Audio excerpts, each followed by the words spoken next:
లో నిరుపేదలు ఏర్పాటు చేసుకున్న షెడ్లను అధికారులు అత్యుత్సాహంతో కక్షపూరితంగా తొలగించారని స్థానికులు ఫైర్ అయ్యారు. అగ్రకులాల ఒత్తిళ్లకు తలొగ్గి చట్టాన్ని చుట్టం చూపుగా మార్చుకున్నారని మండిపడ్డారు. అధికారుల తీరుపై బాధితులు సంగమోళ్లు రామకృష్ణ వెంకటయ్య నిప్పులు చెరిగారు.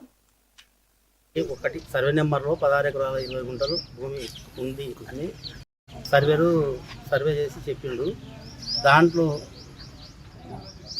716 ఎకరాల 20 గుంటల్లో ఎవరెవరికి కబ్జాలు ఉన్నారో అందరికీ నోటీసులు ఇచ్చి తొలగిస్తామని ఎంఆర్ఓ గారు చెప్పారు. చెప్పిన ఏడల్లో మేము అందుకని అందరి తొలగిస్తే మేము తక్షణమే తొలగిస్తాం అని నేను ఎంఆర్ఓ గారికి చెప్పాను. చెప్పిన తర్వాత మా ఆయన కక్షపూర్వకంగా కొంతమంది ఇక్కడ వచ్చి పక్కన కడిలేసి మాది కూల్చాలని చెప్పి కొంతమంది కక్షపూర్వకంగా చేసిండ్రు. అదేవిధంగా మేము అందుకనే 721 సర్వే నెంబర్లో ఎలాంటి భూమి అయితే ఉందో అందరూ కబ్జాలు చేసిన వాళ్ళు తొలగిస్తేనే నేను తొలగిస్తానని చెప్పిన, అట్లనే తొలగిస్తా అని చెప్పింది.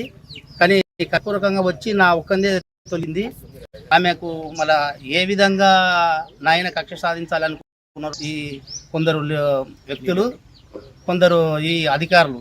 కానీ ఆ 721 సర్వే నెంబర్లో అందరి కబ్జాల నుండి తొలగించే వరకు నేను ఇక్కడ నుండి నా కబ్జాను కూడా నేను తీయను.